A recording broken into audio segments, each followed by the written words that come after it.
Thank you. Never done this. You look hot, by the way. Thanks. Holy cow. I changed my shirt before I came here because I was repping my school, and I thought, well, in case I tell, you know, when I'm talking about what I'm talking about, I just don't know if I want that associated.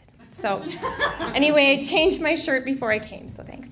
Okay, so this is about my first trip overseas by myself. Better? Yeah.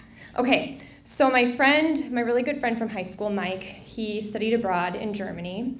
So when I was 21, my college friend and I were gonna go visit him because for 10 days, that's gonna be amazing. And so we're gonna go, and then she ditches me and is like, sorry, I can't go. And I'm like, oh, well, I'm still gonna go, sorry, okay. So I go to Germany, and I'm 21, and this is before cell phones were extra cool because I'm that old, and I'm just like, okay, he's gonna be at the train station in Nuremberg, and he's just gonna be there with a sign in German welcoming me to the country, and everything's gonna be fine. And thank God it really actually was, but in hindsight, I'm like, why did I do that? Like, oh my God, and I wasn't even terrified. I just was like, okay, well, I'm going to Germany, and he'll be there. And he was there, so it was fine.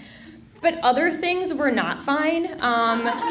So my luggage, okay, I'm gonna be there for 10 days, remember, and I'm a girl, and that's a long flight on a plane. So my luggage is nowhere to be found. We're like waiting at baggage claim. My suitcase isn't here. Okay, well, I don't speak the language, so Mike spoke German and was trying to figure out what was going on with my suitcase, and they're like, yeah, well, someone will deliver it to you sometime. Okay, so I have the one outfit. Okay, this is an important detail. I have the one outfit that I'm wearing. And the very first day that I was there, he brought me to this barbecue where all of his German friends and friends from other countries who also spoke German, they were all there together celebrating summer and being in Germany, and I do not speak any German except for the word Scheiße, which means shit in German, and I really like that word, but so I really couldn't speak to anybody except for Mike. And I started having this weird problem with my contact lens, because back then I still wore contacts, and it just kept falling out of my eyeball. And I didn't know what was going on, and all I could do was spit in my hand and like rub my contact in it and like try to put it back in my eye, and it just wasn't going in there. And so I had to just give up and throw it on the ground and be done with it, because I'm like, well, that's probably not sanitary. I'm spitting in my hand after eating who knows what German food, and I'm in a park, so there's like not even water. No one has saline solution, so I'm like, well, okay. So now I'm sans one contact lens, and I'm in Germany, and I can't speak to anybody, and then we decided that it would be a really good idea if from this park we walk several miles to a disco. I'm not a real big dancer, but I thought, okay, well, okay, I'm in Germany, so gotta just get with it. And on the way there, I was wearing terrible shoes. And I still think about this walk to the disco every time I feel the ingrown toenail that I've developed from that walk to the disco. Sans contacts, so, and like I have terrible vision. Ask my husband. I can't even have a conversation with him if I'm not wearing my glasses because I can't see anything. It's like my ears don't work either. So we're walking to the disco and my foot feels like it's gonna explode. And then I start developing some gastrointestinal situation, and I'm like, oh my God, we're in the middle. I don't know how long it is till the disco, but I'm squeezing my butt cheeks together and like trying to keep walking to the disco because I don't know when we're gonna be there, and there is no restroom in sight. And then I farted.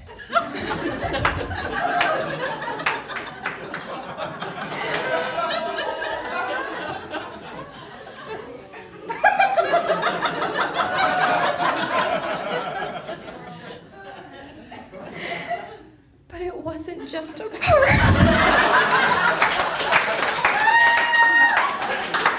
And there I am on this bike path in Germany, and I'm like, fuck, I sharted. I I just sharted in my only pair of underwear.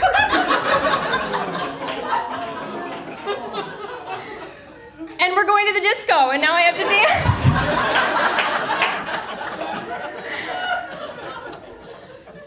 So I'm trying to salvage the situation, and so the first thing I do is discreetly like, oh, I need to use the restroom. And I get in the stall, and I assess the damage, like, okay, can I get through the night? Tidied myself up a bit and went back out there, and okay, so it was late in the night that we finally get back, but still the one pair of underwear. And so I'm like, okay, well, I just have to, make do. And my suitcase thankfully gets delivered the next day. The next morning, these lovely German people from the airport brought the suitcase to my friend's little area. They delivered it, which is awesome. And per his request, I had been asked to bring him 2 things from the United States. He was a very heavy smoker at this time, and it was disgusting, but he made me buy him cigarettes, menthol Marlboro Light 100s. Still remember, because it was a very detailed instruction. And secondly, Barrel of Fun dill pickle chips. Fucking gross. Now ask me what exploded all over my suitcase, friends. Dill pickle chips. So now I have clean underwear and other clean things, kind of, but they all kind of smelled like dill pickle chips. Oh, and I forgot, there was cheddar cheese popcorn in there too. Also exploded. So just a suitcase of disgusting, cheesy, greasy, yeah, it was gross. But I made it through. We had a lovely time. And I threw the underwear in the garbage. But I still remember exactly what they look like.